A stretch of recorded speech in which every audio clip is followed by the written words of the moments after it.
അമ്മയെ അച്ഛൻ മർദ്ദിച്ചു കൊന്നതാണെന്ന മകളുടെ പരാതിയെ തുടർന്ന് വീട്ടമ്മയുടെ മൃതദേഹം കല്ലറയിൽ നിന്ന് പുറത്തെടുത്തു. പരസ്ത്രീ ബന്ധം ചോദ്യം ചെയ്യുന്നതായിരുന്നു മർദ്ദനത്തിന് കാരണം. ചേർത്തല സ്വദേശിനി VC സജിയുടെ മരണത്തിൽ പോലീസ് സമഗ്ര അന്വേഷണം തുടങ്ങി. ചേർത്തല മുട്ടം സ്വദേശിയായ VC സജിയെ കഴിഞ്ഞ മാസം 8-ാം തീയതിയാണ് തലയ്ക്ക് ഗുരുതര പരിക്കുകളോടെ വണ്ടാനം മെഡിക്കൽ കോളേജ് ആശുപത്രിയിൽ പ്രവേശിപ്പിച്ചത്. അബോധാവസ്ഥയിലായതിനാൽ വെന്റിലേറ്ററിലേക്ക് മാറ്റി. വീടിനകത്ത് കാൽവഴുതി വീണ് പരിക്കേറ്റതാണെന്നായിരുന്നു ഒപ്പമുണ്ടായിരുന്ന ഭർത്താവും മകളും ഡോക്ടർമാരോട് പറഞ്ഞത്. ചികിത്സയിലിരിക്കെ ഞായറാഴ്ച മരിച്ചു. സംസ്കാര ചടങ്ങുകൾക്ക് ശേഷമാണ് 19-കാരിയായ മകൾ പോലീസിൽ പരാതി നൽകിയത്.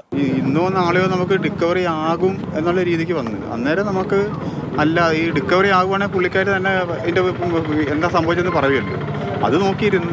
അസ്വാഭാവിക മരണത്തിന് കേസെടുത്ത പോലീസ് റവന്യൂ വകുപ്പിന്റെ അനുമതി വാങ്ങി മൃതദേഹം കല്ലറയിൽ നിന്ന് പുറത്തെടുത്തു. ഇൻക്വസ്റ്റിന് ശേഷം മൃതദേഹം പോസ്റ്റ്മോർട്ടത്തിനായി വണ്ടാനം മെഡിക്കൽ കോളേജ് ആശുപത്രിയിലേക്ക് മാറ്റി. പ്രേമിച്ച് വിവാഹിതരായ സജിയും സോണിയും തമ്മിൽ കുറച്ചു നാളുകളായി കുടുംബ പ്രശ്നങ്ങളുണ്ട്.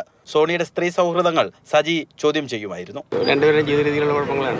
ഇയാൾ മദ്യപാനൊക്കെ ഇടയ്ക്കിടയ്ക്ക് വഴക്കുണ്ടാകാറുള്ളതാണ് നൈബേഴ്സ് പറയുന്നത്. ഞാൻ തൊട്ട് നൈബറല്ല, ഞാൻ അവിടുത്തെ യൂണിറ്റ് പ്രസിഡന്റാണ്. സോണിയും സജിയും തമ്മിൽ കഴിഞ്ഞ മാസം 8-ാം തീയതിയും വഴക്കുണ്ടായി. മദ്യലഹരിയിലായിരുന്ന സോണി ഭാര്യയെ ക്രൂരമായി മർദ്ദിക്കുകയും തല ഭിത്തിയിൽ പലതവണ ഇടിപ്പിക്കുകയും ചെയ്തു. സോണി പോലീസിന്റെ നിരീക്ഷണ വലയത്തിലുണ്ട്. പോസ്റ്റ്മോർട്ടം റിപ്പോർട്ട് ലഭിച്ച ശേഷമേ കൊലപാതകം ഉൾപ്പെടെയുള്ള വകുപ്പുകൾ ചുമത്തുള്ളൂ. സോണി സജി ദമ്പതികളുടെ മൂത്ത മകൻ വിദേശത്താണ്.